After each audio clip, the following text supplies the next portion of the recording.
My palms were slick on the cold metal of the control panel. Sweat stung my eyes as I stared at the scanner, refusing to believe what it was showing me. My team and I were stationed in Deep Space Outpost 12, one of the many watchful eyes that made up Earth's early warning network. It was the furthest flung, a tiny outpost dangling in the vast emptiness just this side of the Proxima Centauri system. A lifetime ago, it felt like, Earth forces had discovered Proxima Centauri b, a rocky planet nestled in its star's habitable zone. It wasn't just habitable, it was a spitting image of old Earth as we nostalgically termed it now. Lush rainforests, expansive oceans, even a breathable atmosphere. It was as if the cosmos gave us a colossal do-over button. We'd hoped Proxima b held the key to a fresh start, a chance to build without the scars of our previous mistakes. Yet, even with faster-than-light travel, it was a 10-year trek. A journey made even harder since the collapse of Earth had forced us to repurpose ancient colony ships. Those lumbering ships carried the bulk of humanity, the last hope for our species. It wasn't long after that first discovery when we stumbled across another. Proxima b wasn't some untouched paradise, there were signs of civilization. Faint radio signals, spectral readings hinting at cities, and, most unnervingly, the faint blur of orbital defense platforms. We'd found life at last, yet instead of outstretched hands, we seemed to have stumbled upon a closed fist. That's where folks like me came in. The Watchers. Humanity decided to play it slow. Sending warships would just ignite conflict, so instead, outposts like mine were built.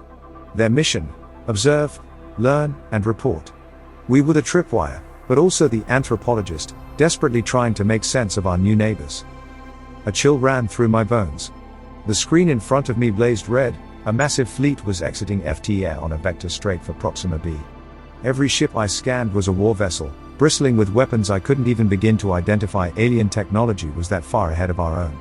This wasn't a diplomatic mission, not even a scouting force, it was an invasion. Sarge. Anya, my comms officer, had gone deathly pale. They're picking up our active scans. Incoming transmission. Her voice cracked with panic.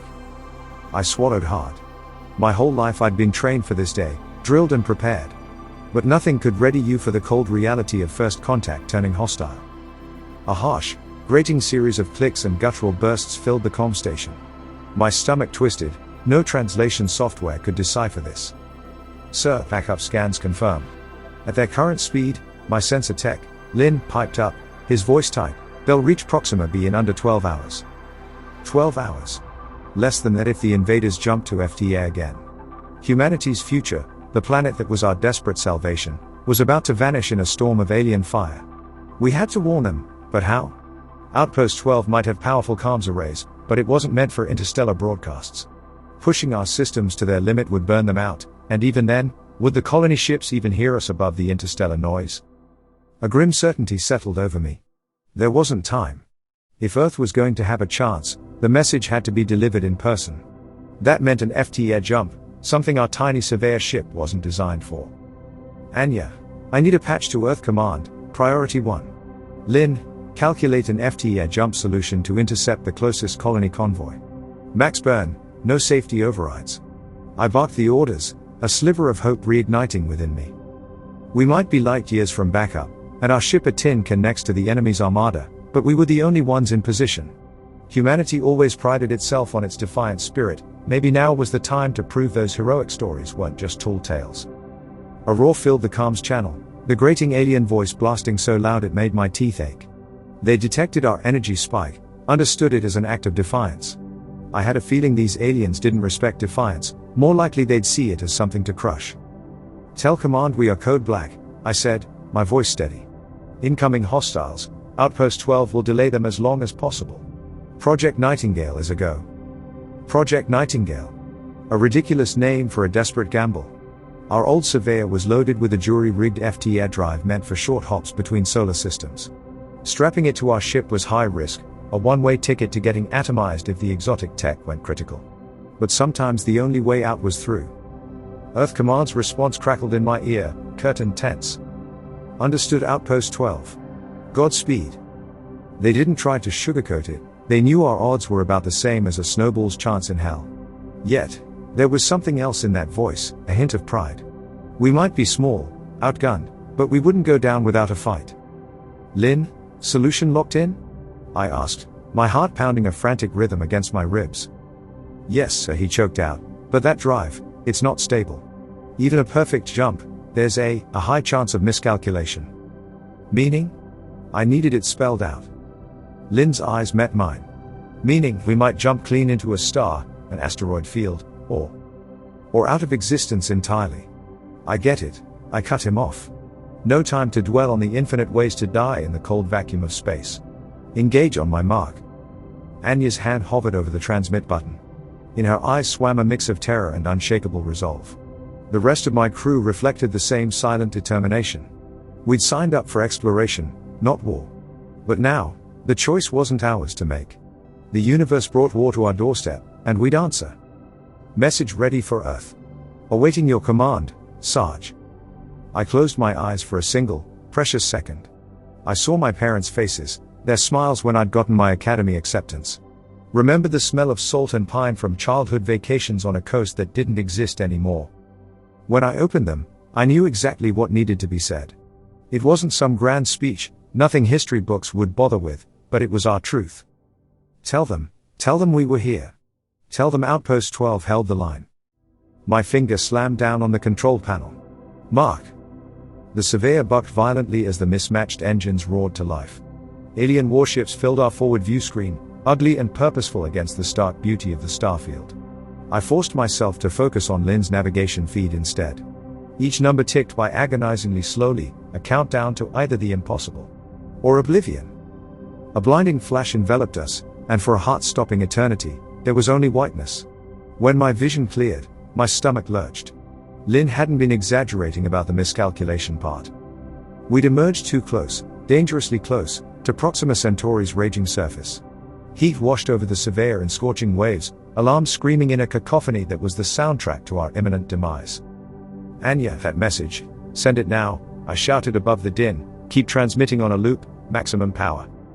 In the madness of it all, a bitter laugh escaped me. Earth would receive more than a warning, they'd get our death rattle. Hopefully, it would at least be loud enough for them to hear.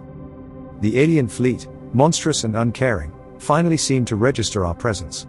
Weapon systems swiveled, pinpoints of harsh light locking onto our crippled ship. This was it, the final defiant act of Outpost 12. Brace for impact, I roared, more from instinct than any hope it would matter. Then, a miracle. Blinding beams of energy lashed out from the planet's surface, not aimed at us, but at the invaders. A blossoming web of defensive fire, impossibly powerful, wreathed the first of the alien warships. The behemoth seemed to crumble, its advanced shields failing spectacularly under the onslaught. I gaped through the viewport. There, gleaming amidst the verdant green of Proxima B, were cities that pulsed with directed energy, colossal towers sparking with a technology I couldn't comprehend. The aliens, they hadn't been the first to find this paradise. They were the invaders, and Proxima B wasn't defenseless at all. Another alien ship flared and dissolved under Proxima's counterattack. Then another. The invaders seemed stunned, a hesitation in their advance that was all the defenders needed to tip the scales. My crew erupted in cheers, a ragged symphony of relief and disbelief echoing through the battered surveyor. I watched, awestruck, as the tide turned. The sleek machines that had seemed unstoppable bled vapor and flame under the relentless onslaught from Proxima B.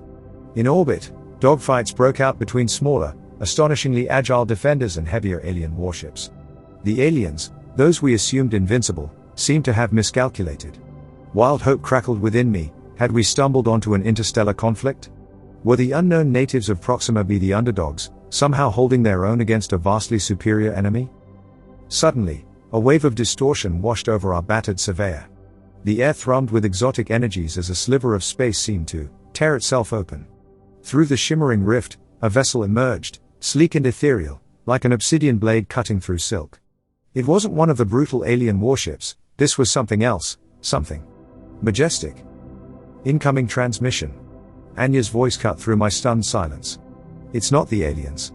It's hailing from Proxima B. My mind raced. Had they seen our desperate jump into the fray? Had our sacrifice not been in vain? On screen, I barked, scrambling to my control station. The bridge went dim, replaced with the image of a being so utterly alien that I struggled to comprehend what I was seeing. It was tall, too tall for a humanoid, with a form that seemed both skeletal and fluid, shimmering with iridescent light that shifted and pulsed. Huge eyes, reflecting the nebulae outside, held an intelligence I could sense across the vast gulf of space. Subtitles materialized below the alien's image, shaky and full of errors, a testament to our translator software struggling to make sense of an entirely new language. Yet, the core intent was clear enough to send shivers down my spine. We witness your sacrifice, tiny ones. Your warning saved countless. We are the Kesh. Proxima B is our sanctuary. We have fought this long war alone. You are first to stand beside us. Will you aid? A surge of emotion, something fierce and defiant, welled up within me. Our ragtag little crew, a speck against the backdrop of cosmic war, we'd been counted. Recognized. The Kesh, defenders of this world, seemed to see something in us that was bigger than the limitations of our technology, of our fear. Anya, respond. My voice rang clear and strong, echoing back to me as if the whole of humanity was listening. Tell them yes. Tell them Earth stands with the Kesh. The image of the alien wavered, then those haunting eyes seemed to narrow with something resembling surprise. Gratitude? Then the transmission winked out, replaced with a tactical display courtesy of Lin. He'd managed to patch into Proxima B's defense network, a feat that should have been impossible given the technological gap. They're sharing targeting solutions, sir. Locking our weapons onto enemy ships, Lin said, his voice thick with disbelief. Anya gasped, wait, our missiles. They're rearming. And, the Surveyor's engine output is spiking. The Surveyor, moments ago on the verge of fiery death, now hummed with newfound power. Energy arcs danced between the jury-rigged FT air drive and our conventional missile batteries. They didn't just weaponize our ship, they supercharged it. Sir, enemy reinforcements jumping in. Lin's shout snapped me back to the tactical display. A fresh wave of alien warships, alerted by the battle's turn, had arrived. This wasn't just an invasion fleet, it was a whole damned armada. On the display, a constellation of targets bloomed, outnumbering the Kesh defenders 10-1. The situation, only moments ago a beacon of hope, now looked impossibly bleak again. We jumped out of one frying pan straight into an inferno. A cold certainty settled within me, the calmness that came when death was all but assured. I might be light years from home, about to be vaporized alongside a crew I now considered family, but we'd done good. Earth would know, and they'd be ready. That knowledge was what made it almost bearable. All hands, I keyed the intercom, trying to keep my voice steady. This is the captain. Looks like Project Nightingale's going to take us a bit further than planned. My attempt at humor fell flat, the shared fear hanging over my words like a shroud. Give 'em hell, Sarge, Anya said, a tear rolling down her cheek, yet her hand was unwavering on the comm controls. The Kesh, elegant and fierce, were buying us time with their lives. Their ships fled and died, yet with each sacrifice, they took down twice their number in the snarling mass of the enemy. And now, it was our turn. Lin, target lock on the largest capital ship. Full missile salvo. Max engine burn, I ordered, my fingers dancing over the unfamiliar controls that now felt like extensions of my own body. Our battered Surveyor, imbued with the Kesh's technology, turned and burned towards the heart of the enemy. Every meter we closed, the enemy fleet hammered at us. Flashes of light, searing pain, and the acrid stench of burning electronics filled the bridge, but we held. When we finally reached optimal firing range, it felt like a lifetime had passed. I slammed my fist on the launch control. Our missiles, relics of ancient human warfare, now streaked towards the alien command ship. They were guided by an intelligence both alien and frighteningly precise. The first hit punched through the enemy shields like they were paper. Subsequent missiles detonated against the weakened hull, tearing massive rents in the superstructure of the ship. Secondary explosions bloomed within, gutting the heart of the command ship in a spectacular eruption of debris. Chaos rippled through the enemy lines.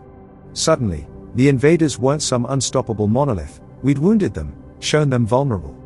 I glanced at the tactical display and couldn't believe my eyes, a ripple effect across their formation, pockets of disarray amongst the rigid order.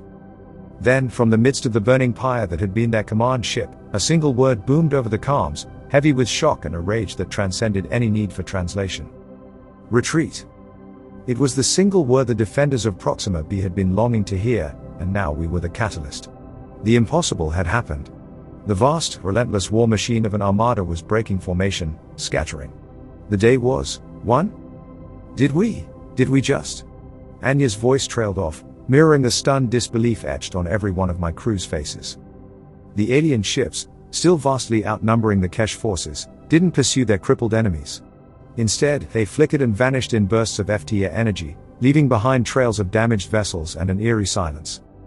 We slumped in our positions, dazed and disoriented. My head buzzed, my body screaming for rest after the relentless surge of adrenaline. Then, another transmission pierced the quiet. It was the Kesh again, and this time, the figure on screen was different. The newcomer was shorter, with limbs that appeared thicker and a bioluminescent crest that adorned their head.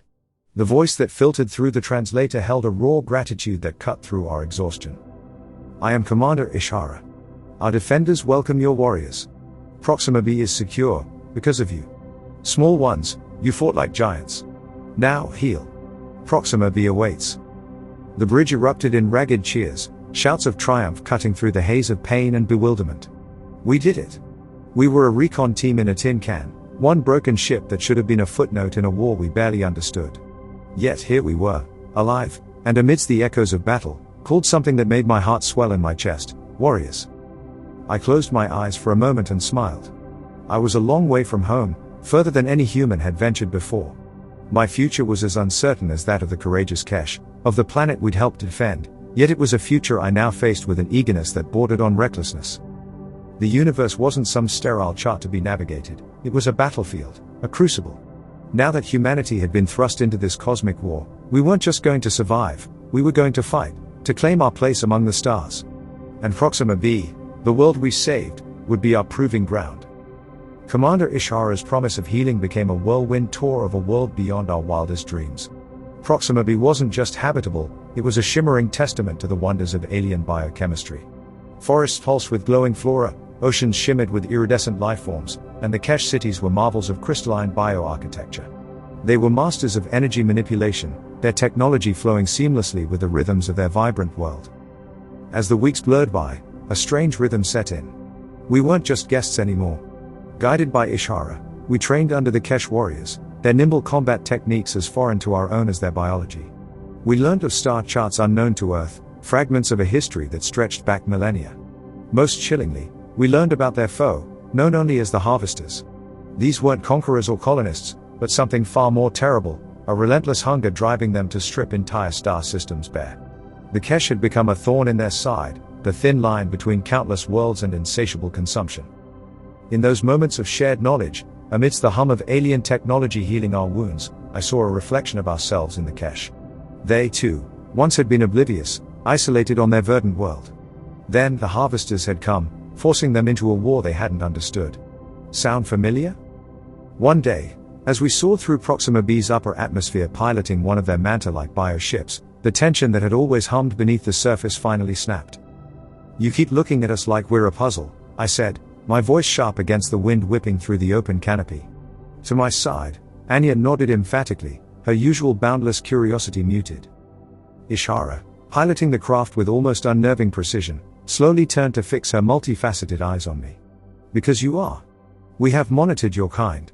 You were young, volatile, consumed by internal strife, yet, you bridged the unthinkable distance to warn us." Her crest glowed faintly with what I'd learned to interpret as frustration. We expected rage from those who had lost their home. More war, a thirst for retribution to match your destructive past. But your first instinct was to save a world not your own. Anya leaned forward. "So, what's the problem? We showed up, we fought, isn't that what allies do?" Ishara banked the bioship, the cityscape below shimmering in the setting sun's rays. Then, she spoke, her usually melodic voice strained. "The Harvester fleets withdraw when a world proves costly to take. They calculate time against resources. But they always return. Your act, it tipped the scales, but it was a flicker compared to the firestorm to come." The words hung heavy in the air. This wasn't just about one battle, one world. It was the cold, brutal reality of an interstellar war we humans, with our limited vision, hadn't fully comprehended. "What are you saying?" My voice was barely a whisper, a sense of dread gnawing at my gut. Ishara turned towards us, and for the first time, I saw the strain etched across her features. "When they return, they will not simply target Proxima B. Your Earth, with its teeming billions, that is a prize no harvester could resist." My stomach lurched.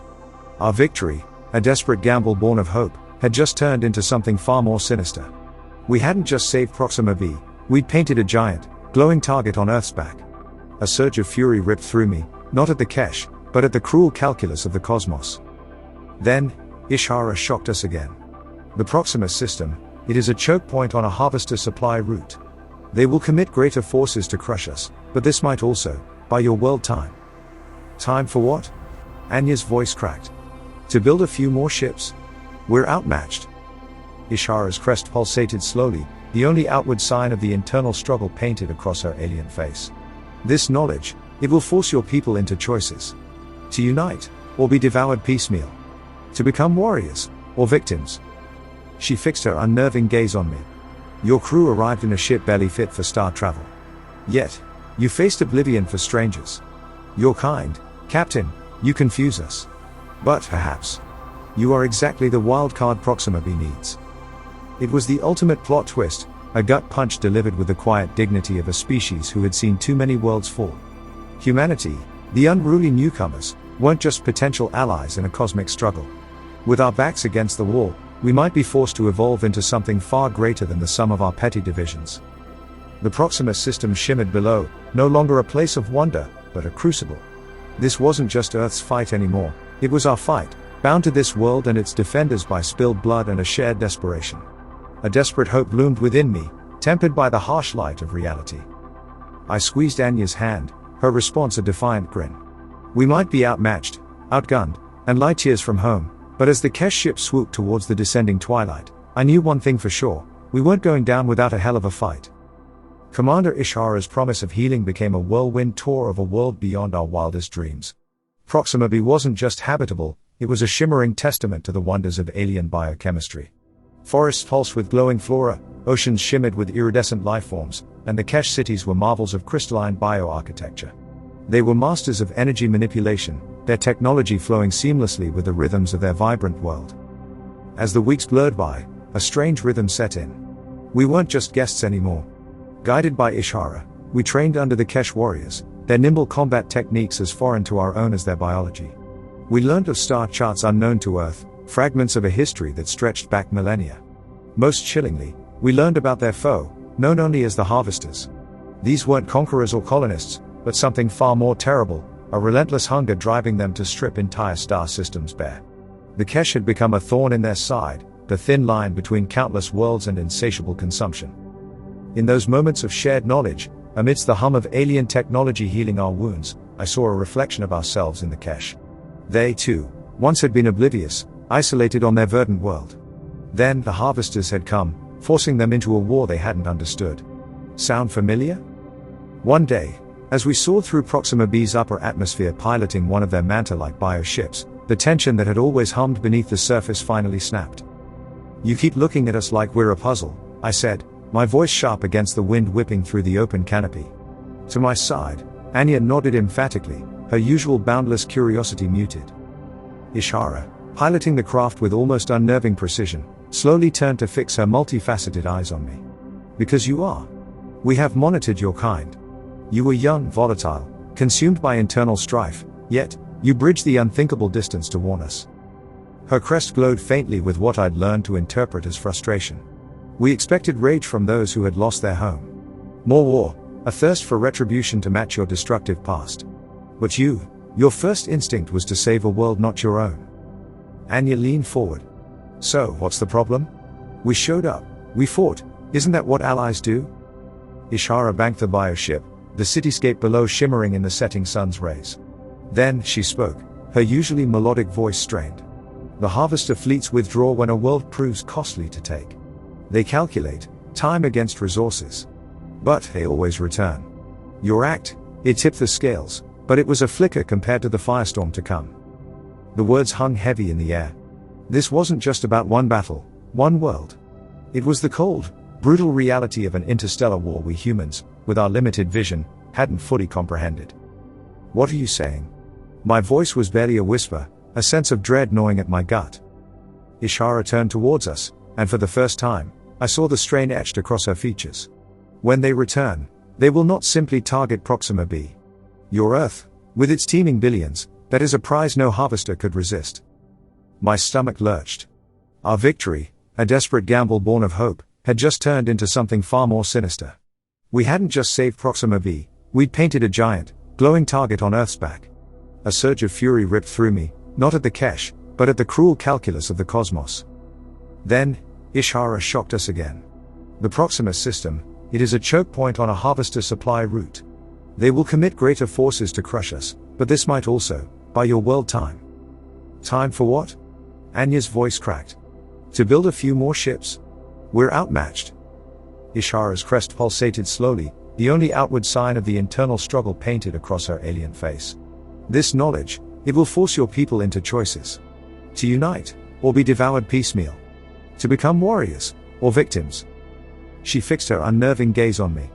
Your crew arrived in a ship barely fit for star travel. Yet, you faced oblivion for strangers.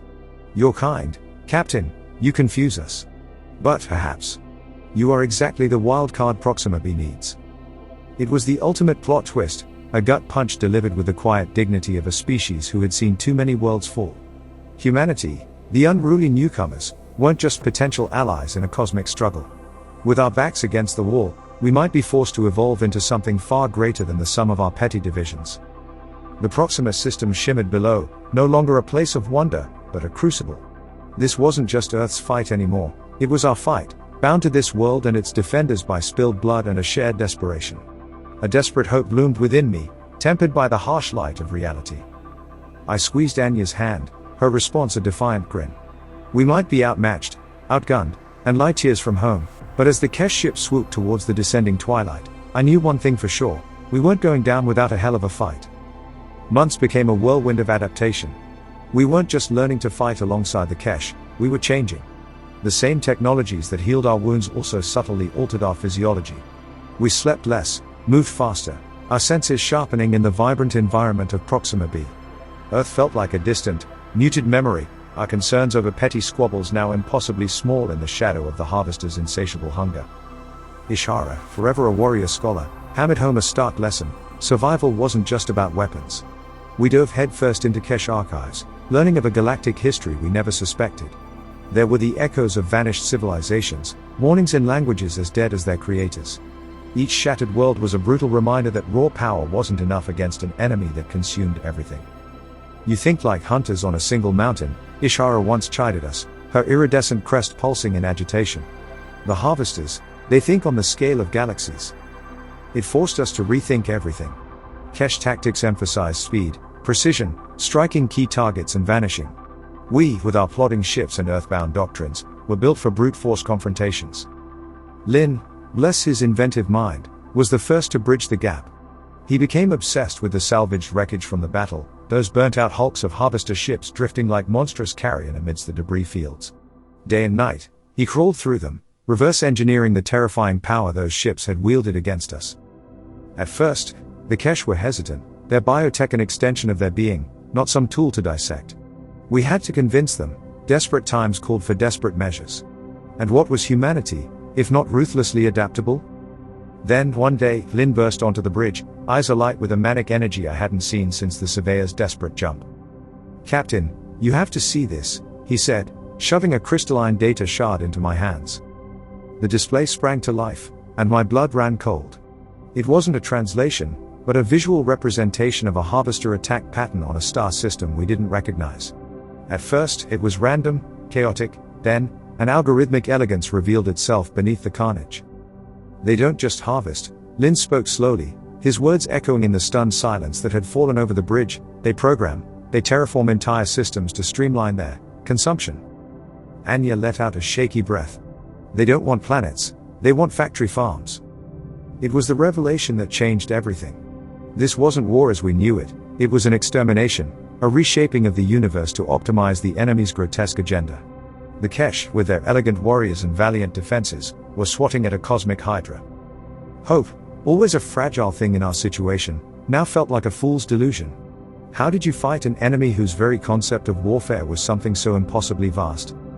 Then, as if sensing our despair, Commander Ishara stepped forward. A new determination shone in her multifaceted eyes. "We have been fighting the symptoms, not the disease." Her words were a spark in the smothering darkness. "They program worlds," I began slowly, the realization dawning, "which means they need something to program with. Command nodes, Some kind of central intelligence directing the terraforming. Lin nodded frantically. Find those nodes, disrupt them, you throw their whole operation into chaos. Hope bloomed anew, a reckless bloom on barren ground. We couldn't outgun the harvesters, but maybe we could outsmart them. The Kesh were built for hit and run, precision strikes.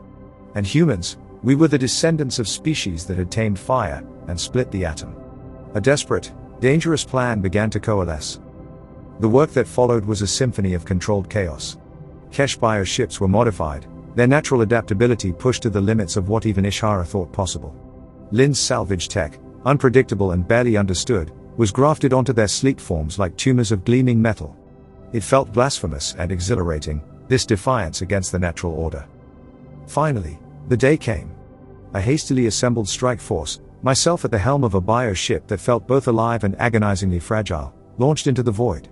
There was no time for heroic speeches, for bravado, that was the preserve of those who had the luxury of mistakes. For us, it was simple, adapt or die. This time, we take the war to the enemy's doorstep.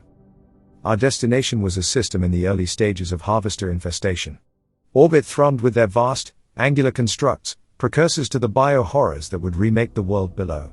Our cloaking tech, a jury-rigged mess of Kesh design and Lin's frantic ingenuity, held, for now. Strike teams, you know your targets.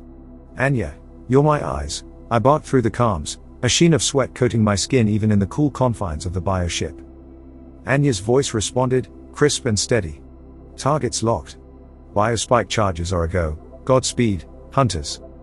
Then, it was upon us.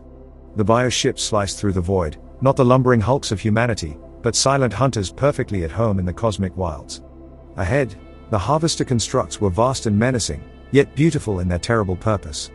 They pulsed with an alien logic, their function chillingly apparent. The Kesh warriors darted forward, leading the charge. Then, at the critical moment, they peeled off, their primary targets devastated. It was our turn. The bioship beneath me strained against my control, the harvester tech grafted onto it howling in protest. Yet, it obeyed. I aimed for the largest command node, a grotesque fusion of metal and writhing organic matter. Now, I roared. From the belly of the bioships, our payload detonated. Not missiles, but the scavenged tech Lin had weaponized. They weren't meant for destruction, but overload, a virus meant to infect the harvester network, to scream nonsense into the symphony of their system-wide butchery.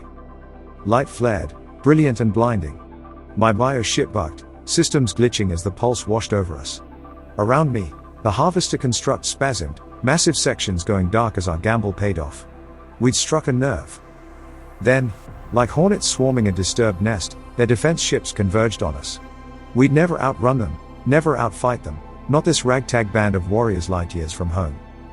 My comms crackled to life. Ishara's voice was strained, but triumphant. Fall back. The disruption has brought us time. More than we hoped. Time.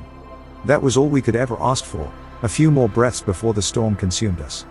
I banked the bioship hard, burning back towards the shimmering sanctuary of Proxima B. Behind us, the system was ablaze, the harvester response as chaotic as we had planned. We had not won, not by any stretch of the imagination, but we'd pricked the beast's hide, and bought ourselves a fleeting chance to strike again.